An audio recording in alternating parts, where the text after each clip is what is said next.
Good morning बच्चों। आप लोग के निकट ये विज्ञान में आज विज्ञान पढ़ाएंगे, जिसको साइंस कहते हैं अंग्रेजी में। और इसमें आज केमिस्ट्री में पढ़ाएंगे, रसायन शास्त्र में। तो रसायन शास्त्र में यानी केमिस्ट्री में बहुत महत्वपूर्ण रखता है बेसिक, जो कि आपको बेसिक टॉपिक्स लाकर आपके निकट लाए हैं कि आपको पढ़ना है। एक चैप्टर तत्व और यौगिक।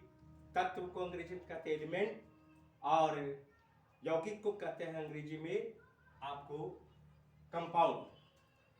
तो उसका जो है उसमें आपको एक परमाणु आता है, एक टॉपिक्स, और एक दूसरा आता है अणु। परमाणु को एटम कहते हैं, अणु को मॉलिक्यूल कहते हैं। तो ये परमाणु और अणु, जिसको मॉलिक्यूल कहते हैं, वह है क्या, तो उसके बारे में ये टॉपिक्स लाए हैं आपके निकट कि ये है क्या, उसके बारे में आपको बताएंगे आज। तो चले, सबसे पहले आपको परमाणु, जिसको एटम कहते हैं अंग्रेजी में, ये है क्या। तो आप पढ़े होंगे तत्व। पहले आप लोग को तत्व के बारे में बता दिए हैं कि तत्व क्या है। तो तत्व के सबसे छोटे, कोई भी संसार में सबसे पहले ये समझना है कि यह संसार है। संसार में जितने भी चीज है सभी छोटे, सबसे छोटे छोटे पार्टिकल यानी कणों के बने होते हैं। तो यहाँ पर भी तत्व भी एक शुद्ध पदार्थ है, प्योर एलिमेंट सब्सटेंस है।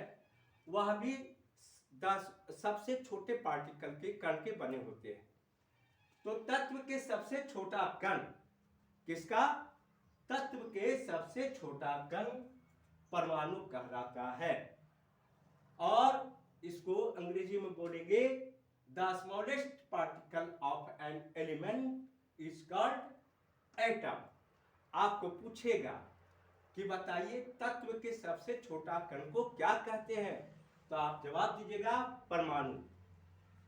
दूसरे सीबीएसई बोर्ड वाले समझेंगे what is the smallest particle of an element, तो आंसर होगा एटम। उसी प्रकार दूसरा है अणु, जिसको मॉलिक्यूल कहते हैं अंग्रेजी में। तो यौगिक भी आप लोग को पढ़ाए कि यौगिक क्या है, कंपाउंड क्या है। तो आप लोग को बताए थे दो या दो से अधिक तत्व जब एक दूसरे से रासायनिक संयोग होता है तो एक नए पदार्थ बनता है, तो उसे क्या कहते हैं? यौगिक कहते हैं। और उसमें जो उपस्थित होता है आपको तत्व, उसका जो अनुपात होता है वह निश्चित होता है। तो यहाँ पर भी यौगिक के बारे में बताए थे। तो अणु क्या है? यौगिक के सबसे छोटा कण होता है। यौगिक के सबसे छोटा कण क्या कहलाता है? अणु कहलाता है। यानी यहां लिख दिया आपको, यौगिक के सबसे छोटा कण को अणु कहते हैं। The smallest particle of A compound is called molecule. अब देखिए एक एग्जाम्पल आपको निकट दे दिया है। एग्जाम्पल में है 1H2O। यहां जल है, H2O किसका? जल। H2O जो है अणुसूत्र है, मॉलिक्यूलर फॉर्मूला है किसका? जल का, यानी वाटर का। तो एक H2O 1H2O रहेगा तो एक अणु जल होगा, क्योंकि जल का सबसे छोटा पार्टिकल को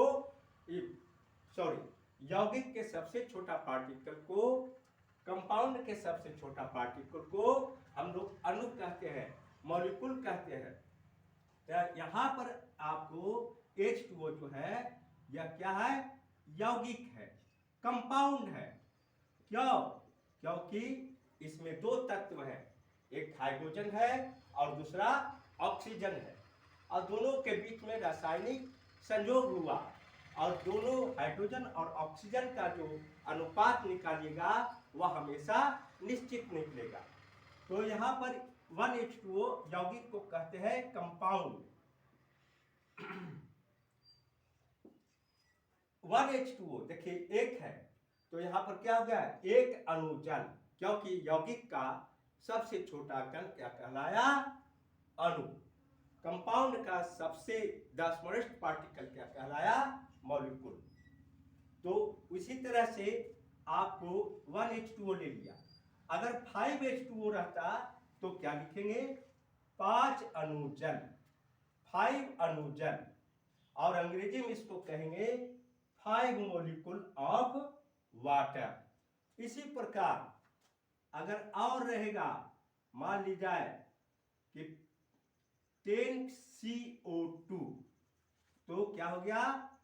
10 अणु कार्बन डाइऑक्साइड, कार्बन डाइऑक्साइड। ये बहुत महत्वपूर्ण है, इसको अच्छी तरह से समझिएगा, एक एक नंबर पे आता है बहुत। और इसको अंग्रेजी में कहेंगे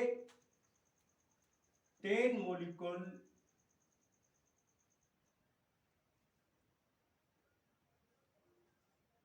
ऑफ CO2। तो आज आपको 2 टॉपिक्स बताया, परमाणु किसे कहते हैं, अणु किसे कहते हैं, और परमाणु का एटम कहते हैं, व्हाट इज एटम, अणु को मॉलिक्यूल कहते हैं, व्हाट इज मॉलिक्यूल। आज के टॉपिक्स में यही रहा, अगले दिन आप लोग को और बताएंगे नेक्स्ट डे में इसके आगे कि जो टॉपिक्स है जो आपको पढ़ने के लिए है, नेक्स्ट डे में बताएंगे। और इसी के साथ आज का क्लास समाप्त करते हैं। और आप लोग को बार बार कहते हैं कि मेरा नंबर है 7562852271। जिनको प्रॉब्लम होगा आप पूछ सकते हैं, फोन के द्वारा, मोबाइल के द्वारा, बताने के लिए हम तैयार हैं। और मेरा चैनल का नाम है Shailendra mathematics and science classes, इसलिए आपको बता दे रहे हैं क्योंकि इसकी रिकॉर्डिंग भी हो रहा है और इसको यूट्यूब पर भी डालते हैं। आपको बार बार ये दिखेंगे तो आपको और अच्छी तरह से, बहुत अच्छी तरह से याद हो जाएगा, बार बार देखेंगे तो इसी के साथ ये टॉपिक समाप्त करते हैं। इसको घर में बार बार देखिएगा, आपको याद हो जाएगा। इसी के साथ आप ये टॉपिक समाप्त करते हैं। धन्यवाद।